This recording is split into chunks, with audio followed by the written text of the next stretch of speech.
여러분은 유전무죄, 무전유죄라는 말을 들어보셨나요? 아마 영화나 뉴스를 통해서 한 번쯤은 다들 들어보셨으리라 생각되는데요. 그래도 간단히 설명해드리면 돈이 있는 사람은 죄가 없고 돈이 없는 사람은 죄가 있다는 말로 똑같은 죄를 짓고도 돈이나 계급에 따라 다른 처벌을 받는다는 의미입니다. 너무 불평등하고 부당해서 절대 이런 일이 있으면 안 되겠다 여기지만 최근에 유전무죄, 무전유죄를 절실히 느낀 사건이 있어서 이렇게 사연을 보냅니다. 저는 30대 후반의 변호사입니다. 제 남편도 변호사이고 도련님도 변호사이고 시아버지는 판사님이세요. 즉, 저와 제 시댁은 모두 법조인이랍니다. 먼저 저의 사연을 말씀드리기에 앞서 제가 변호사가 된 계기부터 이야기해볼까 해요. 사실 저는 어릴 때 변호사라는 꿈을 가진 적이 없었습니다. 작은 빵집을 운영하시는 부모님의 영향을 받아 저와 1살 어린 여동생은 셰프, 파티시에를 꿈꿔왔어요. 그래서 이 꿈을 이루고자 고등학교를 졸업하고 수도권 대학의 식품영양학과에 입학하게 되었죠. 캠퍼스의 낭만에 흠뻑 젖어 인생에서 가장 아름다운 날들을 살아가리라 다짐하던 20살의 어느 봄날, 강의를 듣다가 청청병력 같은 소리를 들었습니다. 당시 19살 고3이었던 여동생이 편의점에서 맥주를 훔치다가 걸려서 편의점 점장이 거액의 합의금을 요구하고 있다는 거예요. 저는 깜짝 놀라 강의 중간에 바로 나와 집으로 갔습니다. 집에 가보니 여동생은 부모님 앞에서 무릎을 꿇고 빌고 있었고 부모님은 화가 많이 나신 상태였어요. 그런데 저는 뭔가 조금 이상했습니다. 여동생이 공부에 관심이 없기는 했지만 그래도 남의 물건을 훔치는 등의 나쁜 행위를 한 적은 없었거든요. 게다가 술 냄새를 맡기만 해도 구역질을 하는 아이가 훔친 물건이 맥주라는 것도 석연치 않았답니다. 그래서 저는 일단 여동생을 방으로 데리고 가서 왜 이런 일을 저질렀는지 물어봤어요. 여동생은 제 앞에서 펑펑 울면서 자신은 너무 억울하다고 했습니다. 무슨 일이 있었냐고 물으니 사실 고등학교 1학년 때부터 학교에서 소위 일진이라고 불리는 아이들이 여동생을 계속 괴롭혔대요. 그 무리는 처음에는 단순히 시비만 걸었지만 그래도 그때는 같이 다니던 친구들이 있어서 괜찮았는데 얘네들이 가면 갈수록 여동생을 더 심하게 괴롭히고 누구든지 여동생에게 말이라도 걸면 그 친구도 괴롭혀서 여동생이 친구를 아예 사귀지 못하게 했다지 뭐예요? 심지어 여동생에게 담배와 맥주를 사서 오라고 시켰는데 미성년자라 살 수 없자 여동생을 때리기까지 했답니다. 여동생은 또 맞기 싫어서 어쩔 수 없이 편의점 맥주를 훔치다가 걸린 거였어요. 다행히 편의점 점장님이 경찰에 고소까지 진행하지 않고 합의금만 준다면 그냥 조용히 넘어가겠다고 했대요. 그런데 그 합의금이 너무 거액이라서 우리 가정 형편으로는 도저히 해결할 수가 없었어요. 저는 일단 여동생을 데리고 편의점 점장님을 찾아갔습니다. 점장님 앞에서 저와 여동생을 무릎을 꿇고 사정을 다 말한 뒤 손이 발이 되도록 빌어 합의금을 200만 원까지 낮췄답니다. 우리 형편에 200만 원이 적은 돈은 아니었지만 그래도 아직 미성년자인 여동생이 경찰에 고소당하지 않은 것만으로도 다행이라 생각하며 감사하다고 허리를 숙이고 또 숙였네요. 그리고 여동생을 지독하게 괴롭힌 그 일진들을 가만두지 않겠다는 생각으로 다음날 부모님과 함께 여동생의 학교 교장실로 향했습니다. 교장실에서 교장 선생님, 담임 선생님, 그리고 그동안 여동생을 괴롭힌 학생들을 다 불러놓고 하나하나 이야기를 했어요. 그런데 선생님들의 반응이 시큰둥했습니다. 알고 보니 이 일진들은 다들 경찰, 변호사, 대형 병원 의사 등 잘 사는 집안의 딸들이었고 학교에 기부도 정말 많이 했더라고요. 반면에 우리 집은 빵집의 매출이 잘 나오지도 않았고 게다가 이번에 제가 대학교를 입학하게 되어 돈 나갈 곳이 배로 더 많아진 상황이었어요. 그 덕에 기부금은 엄두도 내지 못했죠. 그래서인지 교장 선생님, 담임 선생님도 가해 학생들을 따끔하게 처벌하지 못했답니다. 결국 가해 학생들은 별다른 징계도 없이 학교에 그대로 다녔고 여동생은 합의금 명목으로 약간의 돈을 받고 일이 무마되었습니다. 그 뒤로 가해 학생들은 제 동생을 돈 없는 빵집 딸이라고 폭행하며 더 심하게 괴롭혔고 여동생은 그 괴롭힘을 이기지 못해 고3 여름방학을 앞두고 자퇴를 하게 되었어요. 괴롭힘에 지쳐서 쫓겨나듯이 고등학교를 자퇴한 동생을 보며 저는 지금 제가 한가하게 캠퍼스의 낭만을 꿈꾸며 살 주제가 안 된다는 생각이 들었습니다. 부모님이 작은 빵집 사장님이 아니라 사자 직업을 가진 분이었다거나 우리 집에 돈이 정말 많이 있었다면 과연 세상을 19년밖에 살지 않은 어린 여동생이 이렇게 억울하게 당했을까 싶더라고요. 여동생을 보며 저는 정정당당하게 싸워서 이길 수 있을 만한 직업을 가져서 우리 가족을 지켜야겠다고 결심했습니다. 그래서 그 뒤로 하루에 3시간만 자며 공부를 했어요. 정말 그때는 이렇게 공부를 하다가 죽을 수도 있겠구나 하는 생각이 들 정도로 이 악물고 공부를 해서 서울국공립대학교에 법대로 편입을 했습니다. 편입한 대학교에서도 장학금을 타기 위해 눈에 불을 켜고 공부를 했고 그 결과 4년 내내 장학금을 타며 학교에 다녔어요. 그 뒤 로스쿨에 입학했는데 로스쿨 학비가 엄청 비싸더라고요. 그래서 로스쿨에서도 그야말로 죽을 힘을 다해 공부해서 장학금을 받고 다니고 변호사 시험도 한 번에 합격해서 정식 변호사가 되었네요. 중간중간에 공부가 너무 어렵고 힘들어서 포기하고 싶을 때가 정말 많았지만 여동생을 억울하게 만든 그 사람들에게 언젠가는 반드시 복수할 것이라는 일념 하나로 이 악물고 버텼던 것 같아요. 그렇게 저는 변호사가 되고 대형 로펌에 입사하여 지금까지도 잘 다니고 있답니다. 제가 20대의 전부를 바쳐 변호사가 될 동안 여동생도 고등학교 자퇴 후 검정고시를 통해 고등학교 졸업장을 땄어요.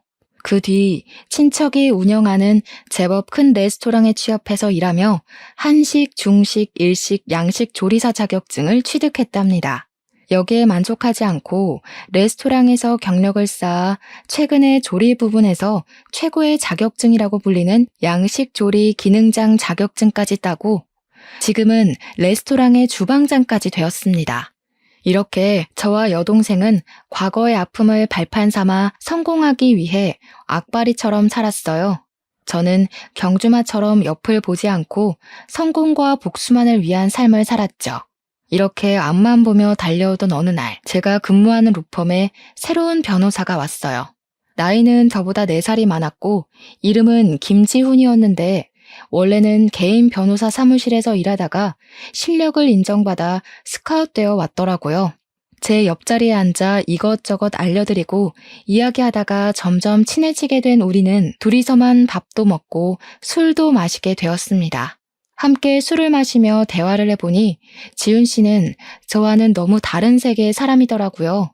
저는 남들이 보기에 부족해 보이지 않으려고 앞만 보고 쉴 새 없이 달려와 변호사가 되었지만 지훈 씨는 넉넉한 집안에서 아무 고민 걱정 없이 공부에만 열중하며 살아왔어요.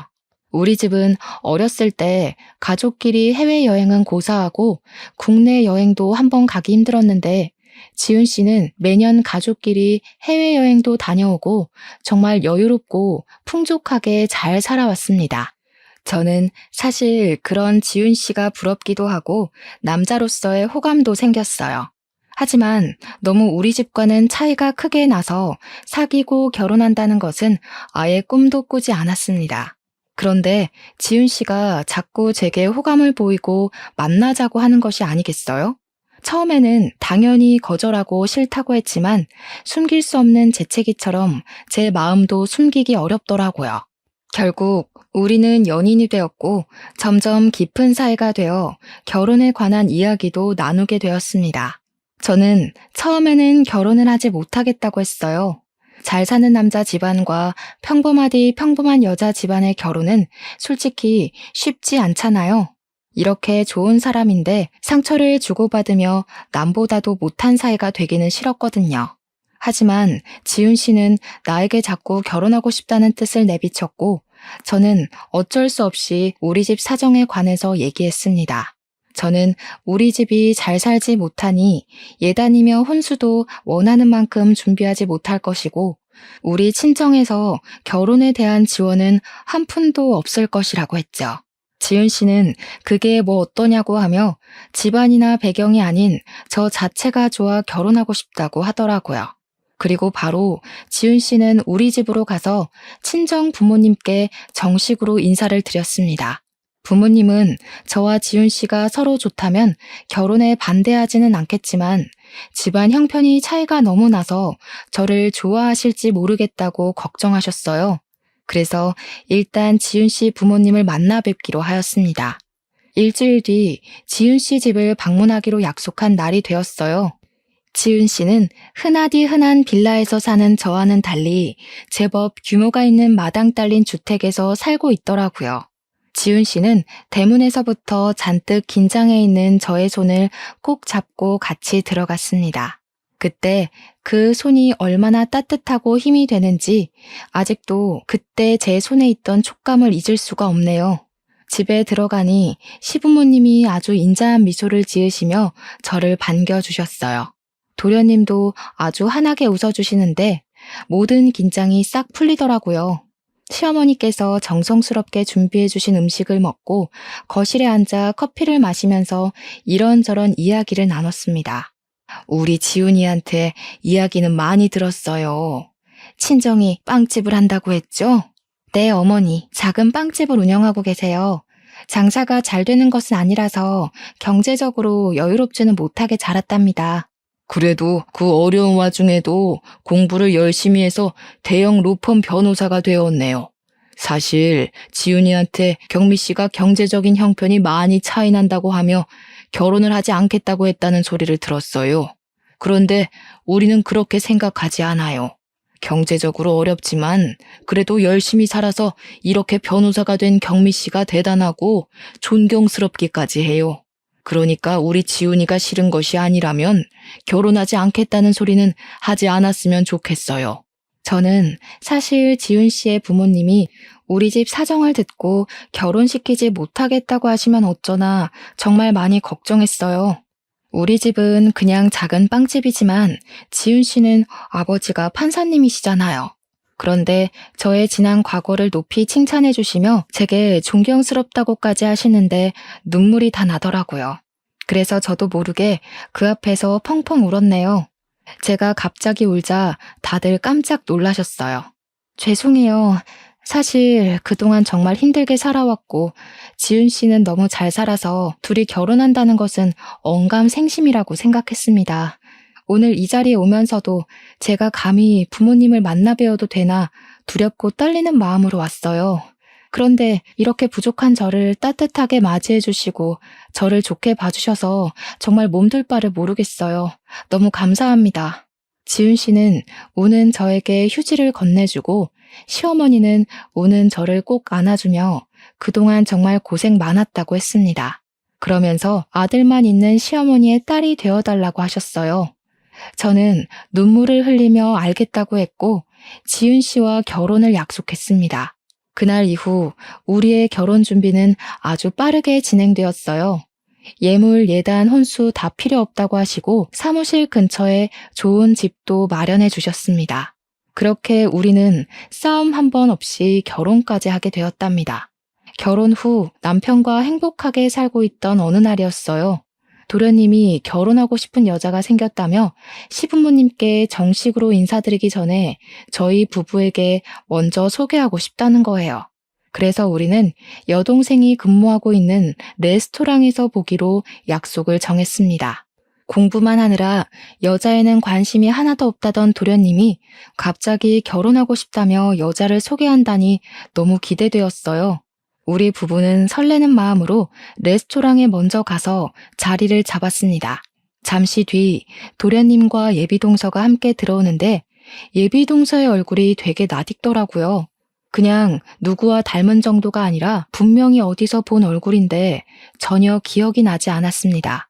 궁금한 마음을 뒤로하고 일단 예비 동서와 간단히 인사를 나눈 후 자리에 앉아 음식이 나오기 전까지 대화를 나눴어요. 저의 예비동서 이름은 최수진이고 얼굴이 참 예쁘고 말도 잘했답니다. 게다가 집안도 꽤 부유했고 아버지는 경찰 간부이셨죠. 얼굴, 집안, 말투 다 좋았는데 무엇보다 더 좋아 보였던 것은 예비동서가 도련님을 정말 사랑하는 것 같습니다. 정말 눈에서 꿀이 뚝뚝 떨어진다는 것이 이런 거구나 싶을 정도로 도련님을 사랑스럽게 보더라고요. 도련님 역시 그런 예비동서를 보며 그저 해맑게 웃었습니다. 저와 남편은 행복에 겨운 두 사람을 보며 생전 여자는 모를 것 같던 도련님이 정말 여자를 잘 만났다고 생각했죠. 음식이 나오고 같이 이런저런 이야기를 하며 밥을 먹다가 예비동서가 회사에서 전화가 왔다며 나가서 꽤 오랫동안 오지 않았습니다. 예비동서가 자리에 없을 동안 저도 잠시 화장실을 갔다가 다시 자리로 돌아오는데 레스토랑 구석에서 예비동서와 제 여동생이 인사를 하고 있더라고요. 그런데 반가워하며 웃는 예비동서와는 다르게 제 여동생은 표정이 매우 좋지 않았어요. 어깨를 잔뜩 움츠린 것을 보니 겁을 먹은 것 같았죠. 저는 둘이 서로 아는 사이냐며 다가가서 인사를 하려다가 순간 예비동서를 과거에 봤던 기억이 떠올랐습니다. 저는 예비동서를 여동생이 고등학교 3학년 때 학교 교장실에서 보았어요. 예비동서는 제 여동생을 지독하게 괴롭혔던 일진 무리 중 하나였던 것이었는데 예비동서가 성형하는 바람에 제가 바로 알아보지 못했던 거였어요. 저는 이제 청소년도 아니고 성인인데 생각이 있으면 여동생에게 해코지는 하지 않을 것이라는 생각에 못 본 척하고 자리에 돌아왔습니다. 제가 자리에 앉고 얼마 지나지 않아 예비동서도 오더라고요. 저는 계속 예비동서에 대해 모른 척하고 이야기를 나눴습니다. 이야기하는데 처음에는 예쁘게 보이던 예비동서의 얼굴이 여우 같아 보이고 가식적으로 보이기 시작하더군요. 여동생을 사악하고 짓궂게 괴롭히던 얼굴이 생각나 괴로웠습니다. 점점 표정이 굳어가는 제 모습을 보며 예비동서가 괜찮냐고 물었지만 저는 그냥 계속 별다른 말 하지 않고 오늘은 몸이 좋지 않으니 다음에 더 친해지는 기회를 만들자고 하며 서로 연락처를 주고받았네요. 예비동서는 제게 언니라고 불러도 되냐고 하며 여기 음식이 맛있으니 다음에 다시 와서 자신이 음식을 산다고 하며 헤어졌어요. 그렇게 헤어지고 집에 가는 길에 여동생에게 전화했어요. 그리고 여동생에게 아까 레스토랑에서 봤다고 하며 혹시 예비동서가 일진 무리 중에 하나가 맞냐고 물으니 역시 맞다고 하더라고요. 저는 착하고 순진한 도련님이 그런 나쁜 여자와 결혼하게 둘 수는 없어서 남편에게 이 모든 사실을 이야기했습니다. 그날 밤 남편은 도련님을 따로 다시 만나서 모든 사실을 이야기했어요.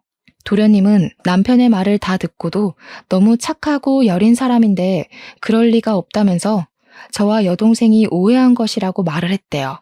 저는 어떻게든 이 결혼을 뜯어 말리고 싶었습니다. 제 여동생은 고등학교를 자퇴하고 10년이 지난 지금까지도 그때의 기억 때문에 괴로워하고 밤마다 악몽까지 꾸고 있었거든요.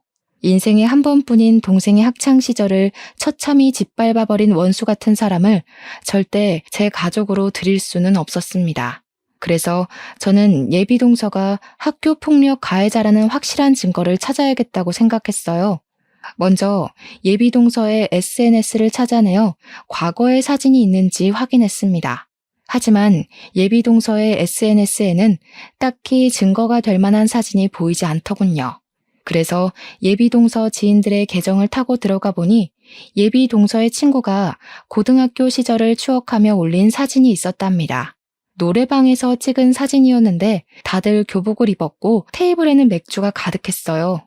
그리고 예비동서와 그 일진 무리 옆에는 제 여동생이 겁에 질린 채 찍혀 있더라고요. 아마 자기들끼리 찍으려고 했다가 우연히 여동생이 찍힌 것 같았어요. 저는 이 사진을 나중에 요긴하게 사용하기 위해 사진을 캡처해서 제 핸드폰에 저장했습니다. 다음날 저는 예비동서에게 연락해서 이렇게 가족이 된 것도 인연인데 여자들끼리 따로 만나서 맛있는 음식 먹자고 했어요. 다행히 예비 동서는 그날 저녁에 별일 없다며 바로 만나자고 하더라고요. 저는 혹시나 하는 마음에 소형 녹음기를 하나 장만해서 예비 동서와의 모든 대화 내용을 녹음하기로 했어요. 퇴근 후 예비 동서를 만나 이런저런 이야기하다가 고등학교를 어디 졸업했냐고 물으니 역시 여동생이 다녔던 고등학교를 이야기하더라고요. 저는 고등학교 시절 이야기를 하는 예비 동서에게 어제 SNS에서 찾아낸 사진을 보여주었습니다. 사실 어제 SNS를 보다가 이런 사진을 봤어요. 앞으로 가족이 될 사이인데 확인을 해봐야 할 것 같아서요. 아니, 이 사진이 어떻게 언니 핸드폰에 있어요? 그런데 기분이 좀 그러네요. 도련님하고 결혼한다고 제 뒷조사하는 거예요? 제가 무슨 범죄라도 저질렀을까 봐요? 뭔가 취조당하는 기분이네요. 취조가 아니라 그냥 결혼 전 확인하는 것이죠. 그리고 어차피 남들 다 보라고 SNS에 사진을 올리는 건데 이거 한번 찾아봤다고 그렇게 기분이 상할 일인가요? 나 참 어이가 없어서. 그래서 지금 이렇게 나한테 따지듯이 이야기하는 이유가 뭔데? 변호사라고 해서 마음대로 이렇게 사람 뒷조사해도 되는 거야? 자신의 과거를 들킨 예비 동서는 처음에는 꼬박꼬박 존댓말을 쓰다가 제게 반말을 쓰며 화를 내기 시작했어요. 저는 그런 예비 동서에게 지지 않고 같이 맞받아치며 본인이 과거에 한 일을 스스로 실토하도록 하나하나 캐묻기 시작했습니다. 따지는 게 아니라 지금 옆에 있는 이 친구가 겁에 질려서 이러고 있으니 이상해서 그러지. 그리고 어디다 대고 지금 반말이야? 내가 너보다 나이 훨씬 많아. 시댁 서열상으로도 내가 더 높아. 똑바로 존대해. 서열 높아서 좋으시겠습니다. 나이 많은 게 자랑도 아니고. 꼰대세요? 무슨 과거 취조하겠다고 난리야. 그래서 이 친구가 그렇게 궁금하다는 거지? 얘 내 똘만이었어.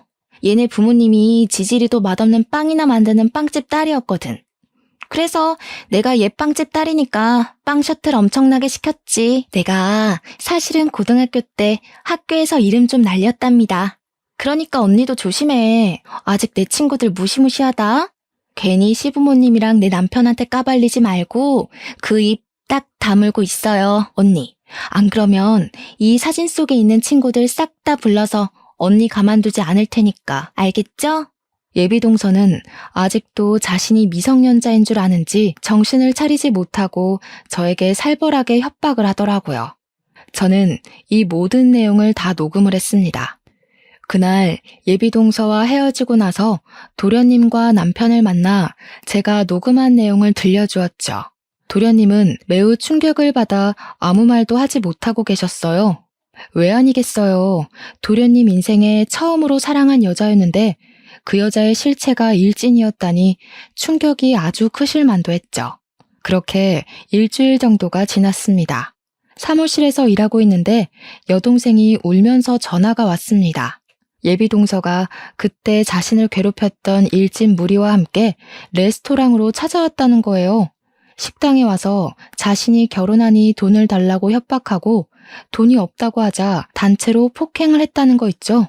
왜 가만히 맞고만 있었냐고 하니 여동생은 고등학교 시절에 너무 호되게 당해서 얼굴만 봐도 너무 무섭다는 거예요.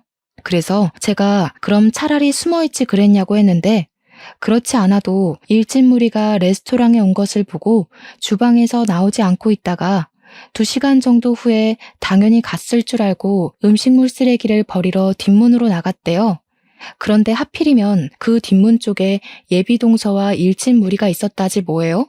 여동생은 혼자였고 예비 동서는 무리지어 있었으니 속수무책으로 당했다고 하더라고요. 저는 너무 화가 나서 바로 고소를 하려다가 도련님과 시부모님에게 확실히 예비 동서의 실체를 알려주기로 했어요. 일단 정확한 증거 확보를 위해 동생이 폭행당한 곳으로 갔어요. 다행히 동생이 폭행당한 장소에 레스토랑에 CCTV가 있었고 근처에 주차된 자동차도 있더라고요. 바로 레스토랑의 사장님인 사촌에게 부탁해서 CCTV와 자동차 블랙박스 영상을 확보했습니다.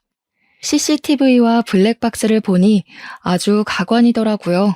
이 영상만 보아도 특수폭행죄로 실형을 살 수 있는 상황이었습니다.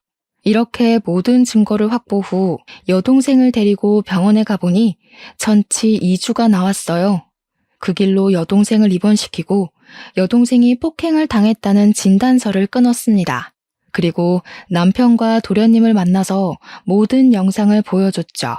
도련님은 이 영상을 보고 예비 동서와 절대 결혼해서는 안 되겠다고 하며 제가 하자는 대로 하겠다고 하더라고요. 일단 이 영상은 좀 더 나중에 시부모님께 보여드리기로 하고 도련님께는 예비 동서가 여동생 앞에서 진심으로 사과하는 모습을 보고 싶으니 아직은 모른 척하고 조금만 더 만나달라고 부탁했네요. 2주일 후 동생이 퇴원하고 며칠 더 쉬었다가 레스토랑으로 복귀를 했습니다. 저는 동생의 레스토랑 복귀와 동시에 시부모님, 우리 부부, 도련님과 예비 동서까지 다 같이 만날 자리를 마련했어요. 당연히 장소는 여동생의 레스토랑이고요. 시부모님은 드디어 둘째 며느리를 보는 거냐며 너무 기대하고 계셨습니다. 그런 모습을 보니 죄송스러웠지만 그래도 제 여동생이 10년 전에 당한 내용을 아시게 되면 이 정도는 이해해 주시리라 믿었네요. 드디어 예비 동서의 실체가 낱낱이 드러날 날이 되었어요. 저와 시댁 식구들, 그리고 예비 동서까지 한자리에 모였죠. 예비 동서는 시부모님을 뵌다고 단아하게 보이고 싶어서인지 얌전해 보이는 새하얀 원피스를 입고 왔더라고요. 모두가 자리에 앉아 음식 주문을 하니 여동생이 식전 수프를 직접 들고 저희 테이블로 왔어요. 저와 여동생 그리고 남편과 도련님은 미리 계획한 대로 여동생에 대해 모른 척하고 앉아 있었답니다. 어머, 너 진미 아니니? 나 수진이야. 너 고등학교 동창. 기억나지? 그럼 기억하지. 내가 널 어떻게 잊겠니? 여기는 무슨 일로 온 거야? 아, 저번에 결혼한다더니 예비시댁과 식사하러 온 거야? 응. 근데 너는 아직 홀서빙이나 하고 있니? 이런 홀서빙은 20대 초반 때 취미 삼아 하는 거지. 지금은 30대인데 이제는 제대로 된 직장을 구해야 하지 않겠어? 그래도 고등학교 때 맨날 붙어 다니던 친구였는데 네가 이러는 모습 보니까 걱정된다 얘. 이렇게 돈 모아서 결혼이나 할 수 있겠니? 그러게 나는 언제 돈을 모아서 너처럼 결혼하려는지 모르겠네. 하긴 너희 집이 좀 힘들긴 했지. 너희 부모님 아직도 그 조그만 빵집 하시니? 네가 고등학교 때 빵 많이 가져오고 그랬는데. 그런데 뭐 빵집 장사로 돈을 얼마나 버시면 버시겠어. 너도 참 사정 딱하다. 이렇게 열심히 사는데 여전히 힘들고 말이야. 이거 내 명함이니까 받아. 그리고 힘들면 언제든지 연락해. 너 지금 이 일에서 1년에 2천만 원은 버나 몰라? 뭐 어쨌든 내가 그 정도는 바로 빌려줄 수도 있으니까 부담 갖지 말고 힘들면 연락해. 예비 동서는 우리 집안이 어렸을 때 힘들었던 것을 들먹이며 은근히 깔보고 무시하며 제 여동생에게 명함을 건넸습니다.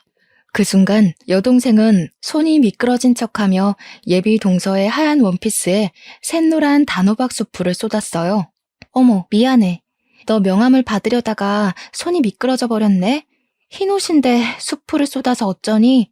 오늘 중요한 자리인 것 같은데 제가 실례를 범했어요. 죄송합니다. 예비 동서는 화가 단단히 난 표정이었지만 자리에 시부모님이 계셔서인지 얼굴을 찡그리기만 하고 차마 큰 소리를 내지 못했습니다. 여동생은 시부모님과 우리에게 죄송하다고 말한 뒤 앞에 있던 휴지로 수프를 닦으려고 하는데 휴지로 닦을수록 얼룩이 점점 더 번지더라고요. 오늘 예쁘게 보인다고 비싼 옷 산 것 같은데 누렇게 물들어서 어떻게 해요? 꼭 화장실 실수한 것 같네. 아, 됐어. 그만 닦아. 옷이 더 상하잖아. 어머님, 저 잠시 화장실 가서 옷 좀 닦고 올게요. 예비 동서는 여동생에게 화를 버럭 내고서는 시부모님께 화장실에 다녀오겠다며 나갔고 여동생도 따라 나갔어요. 그네야, 근데 저 직원 너 여동생 아니니? 왜 아는 척도 안 하고 있어? 어머님, 사실은 예비 동서가 제 여동생을 괴롭힌 학교폭력 가해자예요. 미리 말씀 못 드려서 죄송해요. 저 여자 인성이 얼마나 바닥인지 어머님 아버님께 보여드리려고 일부러 이 레스토랑에서 만나자고 한 거예요. 자세한 내용은 이따가 저 여자 오면 자세히 말씀드릴게요. 일단 저 지금 화장실 좀 다녀오겠습니다. 저는 제 동생이 예비 동서에게 큰 실수를 저질렀으니 분명히 동생한테 뭐라고 할 것으로 생각해서 화장실로 갔는데 예비 동서가 없더라고요. 혹시나 해서 레스토랑 뒷문으로 가봤더니 거기에 예비 동서가 있었고 그곳에서 제 동생을 괴롭히고 협박하고 있었답니다. 저는 몸을 숨기고 휴대폰을 꺼내서 몰래 영상을 찍기 시작했어요. 야, 너 미쳤냐? 오늘이 어떤 자리인데 이런 실수를 저질러? 이 옷이 얼마짜리인 줄이나 알아? 네가 여기서 한 달간 뼈 빠지게 홀서빙을 해도 살 수 있을까 말까 한 옷이야. 하긴 너 따위가 이렇게 좋은 옷을 알 리가 없지. 그저 거적대기 같은 옷만 입던 애가 뭘 알겠어? 예비 동서는 화가 많이 났는지 여동생의 머리와 어깨를 밀치며 위협적인 행동을 하더라고요. 야, 너 내 옷 이딴 식으로 만들어놨으니까 돈 내놔. 고등학교 때도 나한테 돈이며 빵이며 잘 갖다 바쳤잖아. 내가 왜 나한테 돈이라도 맡겨놨어? 또 맞고 싶어서 환장했냐? 이게 어디서 지금 눈을 쌍심지를 켜? 멍청한 년. 그러다가 또 얻어 터져서 병원 신세 지지 말고 좋은 말 할 때 돈 가져와라. 넌 내 똘만이잖아. 설마 그새 잊은 거 아니지? 그때의 아름다운 추억들 말이야. 궁상맞게 굴지 말고 다음 주에 여기 다시 올 테니까 그때 돈 두둑히 준비해놔라. 저는 이 모든 것을 다 몰래 찍어서 재빨리 다시 레스토랑으로 들어갔습니다. 제가 자리에 앉고 얼마 지나지 않아 예비 동서도 들어오더라고요. 흰옷에 얼룩져서 잘 지지가 않았네. 어쩌면 좋아? 근데 말이야, 아까 그 친구한테 언니 하나 있지 않아? 그걸 언니가 어떻게 아세요? 그 친구의 언니가 바로 나거든. 그래서 나는 네가 고등학교 때 그 친구에게 무슨 짓을 벌였는지 다 알고 있었단다. 어머님, 아버님, 사실 여기 앉아있는 예비 동서는 제 여동생을 자퇴까지 시킨 악랄한 범죄자예요. 저의 폭탄 발언에 예비 동서는 당황한 표정을 지으며 도련님과 시부모님의 눈치를 보더라고요. 하지만 그것도 잠시 바로 자신의 표정을 숨기고 여유 있는 척을 하며 바로 말을 이어갔습니다. 아, 어디서 많이 뵀다 했더니 진미 언니셨어요? 언니 성함이 경미라는 것을 듣고도 왜 그때 몰랐을까? 언니 반가워요. 근데 그래봤자 10년 전 이야기이고 철없는 고등학교 시절 친구들과 장난친 것뿐인데 그거 가지고 너무 진지하게 그러시네. 솔직히 언니도 고등학교 시절 때 친구들이랑 장난치고 그러지 않았어요? 저는 그냥 장난을 친 건데 언니 동생 진미가 멘탈이 워낙 약해서 그렇게 자퇴한 거를 왜 제 탓을 하세요? 그렇게 따지면 저도 참 억울합니다. 과연 그냥 장난이었을까? 그럼 방금 레스토랑 뒷문에서는 그것도 설마 장난친 거니? 뒷문이요? 전 그냥 화장실 가서 언니 동생이 제 옷에 쏟은 수프 닦고 왔는데요. 네가 화장실만 가서 수프만 닦고 왔다고? 내가 이 두 눈으로 똑똑히 본 게 있는데 어머니 아버지 놀라지 마세요. 방금도 레스토랑 뒷문에서 제 여동생을 협박하고 있더라고요. 제 말이 믿기지 않으시면 제가 방금 찍은 영상 보여드릴게요. 저는 제가 찍은 영상을 시부모님께 보여드렸습니다. 영상을 보니 얼굴은 잘 나왔는데 자동차가 지나가는 소리 때문에 대화한 내용은 잘 들리지 않더라고요. 하지만 예비 동서가 동생의 얼굴과 어깨를 밀치는 장면은 확실히 찍혀 있었고 누가 봐도 예비 동서가 여동생을 협박하는 것으로 보였죠. 이 영상을 보신 시부모님께서는 깜짝 놀라셨습니다. 아니, 어떻게 사람이 이렇게 앞과 뒤가 다를 수가 있니? 게다가 학교 폭력이라니.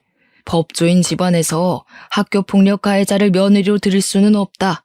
너네 아버지가 경찰 간부라 그래서 좋은 집안인 줄 알았는데 아주 형편없는 집안이었구나. 아버님, 오해세요. 아까는 진미가 자꾸 저한테 미안하다고 돈을 준다고 해서 그런 거예요. 친구 사이인데 이런 일로 돈을 받기 좀 그렇잖아요. 사실 진미가 학교 다닐 때 집안 형편도 어려운데 제게 자꾸 돈이며 먹을 것을 가져다줘서 이번에도 그럴까봐 일부러 세게 행동한 거예요. 그리고 저는 맹세코 진미를 고등학교 때 괴롭힌 적이 없어요. 오히려 진미가 친구들에게 당하고 있어서 제가 도와줬어요. 제발 믿어주세요. 언니, 제가 싫으면 싫다고 말씀하시지. 왜 이렇게 저에 대해 모함을 하세요? 모함? 내가 진짜 기가 막혀서 말이 다 나오지 않네. 내가 그럴 줄 알고 다른 것도 준비했어. 아버님, 어머니. 사실 저와 예비동서는 저번에 둘이서만 따로 본 적이 있어요. 그때 대화 내용을 녹음했는데 한번 들어보세요. 저는 예전에 예비동서와 둘이 대화한 내용을 들려드렸어요. 제 여동생에게 똘만이라 하고 자신이 고등학교 때 빵 셔틀도 시켰다고 하며 시댁 식구들에게 이 사실을 말하면 가만두지 않겠다고 협박하는 내용이 다 그대로 녹음되어 있었죠. 그리고 저는 홀에 있는 직원분께 이 레스토랑의 주방장님을 잠깐 불러달라고 했습니다. 저는 분명 주방장이라고 했는데 여동생이 나오니 예비동서가 당황하더라고요. 야, 네가 여기 왜 나와? 네가 주방장이라도 돼? 이 나이 먹고 홀서빙이나 하는 주제에. 홀서빙? 나 사실 여기 레스토랑 주방장이야. 내가 너한테 그렇게 당하고 억울하고 분해서 이 악물고 일하고 공부했어. 그리고 우리 언니도 너 때문에 분하고 원통해서 죽을 만큼 공부해서 대형 로펌 변호사가 됐단다. 어찌됐든 네 덕분에 우리 가족 이렇게 성공했네. 눈물이 나게 고맙다. 난 그래도 네가 이제 성인이 됐으니 정신을 차렸을 줄 알았는데 아니었네. 감히 우리 여동생을 10년 전에 괴롭혀서 학교 자퇴하게 하고 지금은 또 협박에 폭행까지 해? 인생은 실전이야, 멍청한 년아. 내가 그동안 너의 모든 행적 하나도 빠짐없이 차근차근 모아놨거든? 너 내 손으로 반드시 감옥 보낼 거니까 딱 기다려라. 저와 여동생은 이전에 동생이 폭행당한 날 확보했던 CCTV 블랙박스 동영상 그리고 오늘 찍은 휴대폰 동영상의 녹취록까지 모든 자료를 들고 경찰서로 향했어요. 그리고 예비동서를 폭행과 협박죄로 고소했죠. 모든 증거가 확실하다 보니 저는 바로 수사가 진행되어 예비동서가 처벌을 받을 수 있을 줄 알았습니다. 그러나 예비동서의 아버지가 경찰 간부라 그런지 제 동생이 19살일 때처럼 그냥 조용히 넘어갈 조짐이 보이더라고요. 하지만 이번엔 가만히 두지 않았습니다. 그때는 저와 여동생이 그저 그런 빵집 딸이라서 그렇게 어영부영 넘어갔지만 이제는 상황이 달라졌거든요. 저는 대형 로펌 변호사가 되었고 제 시댁은 법조인 집안에 시아버지는 판사님이잖아요. 시아버지와 남편이 약간의 압력을 가하니 어쩔 수 없이 수사가 바로 진행되더라고요. 결국 예비동서는 자신이 그토록 사랑했던 도련님 앞에서 수사를 제대로 당했답니다. 예비동서뿐만이 아니라 그때 함께 여동생을 괴롭혔던 일진무리도 다들 소환되었어요. 게다가 이번 폭행 사건뿐 아니라 과거 학교에서 괴롭힌 내용까지 정상 참작되어 가중처벌까지 가능해졌습니다. 아직은 수사 중이라 판결이 나지 않았지만 우리는 예비동서와 그 무리가 어떤 요구를 해도 절대 합의를 해주지 않을 것이랍니다.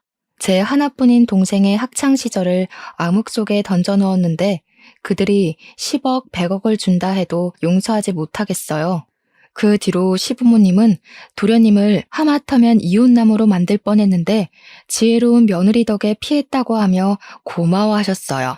그리고 시아버지는 제 여동생이 정말 고생이 많았다고 하시며 또 다른 학교폭력 피해자가 생기는 것을 막기 위해 학교폭력 관련 법률 상담을 무료로 해주시고 계십니다.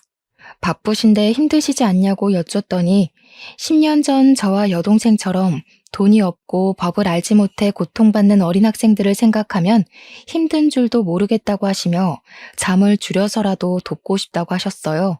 저와 남편 역시 그런 시아버지를 도와 함께 무료 상담을 하고 있답니다. 그리고 제 여동생은 식당에서 더 열심히 일에 매진하며 본인의 커리어를 높이는 데 힘쓰고 있습니다.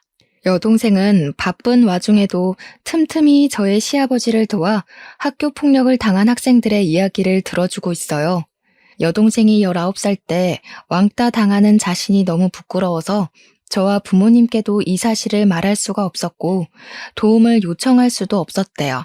그래서 그들이 더 악랄하게 자신을 괴롭혔던 것 같다며 지금 학교 폭력을 당하는 학생들도 분명히 같은 마음일 테니 그들의 언니와 누나가 되고 싶다고 하더라고요. 그들의 이야기를 들어주는 여동생의 옆에서 지켜보니 학교 폭력 피해자들이 누군가가 자신의 편이 되어주고 억울한 사연을 마음을 다해 들어주는 것만으로도 크게 밝아지는 모습을 볼 수 있었답니다. 그래서 저도 이 아이들에게 힘이 되고자 최선을 다해 도와주고 있어요. 도련님은 인생의 첫 여자에게 큰 상처를 받고 그 뒤로 일에만 열중하고 있습니다.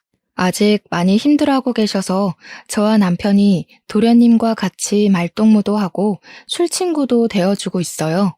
착하고 마음 여린 도련님이 충격에서 얼른 벗어나서 인성이 좋은 평생의 짝을 꼭 만났으면 좋겠네요. 이번 일을 겪으면서 느낀 점이 하나 있어요.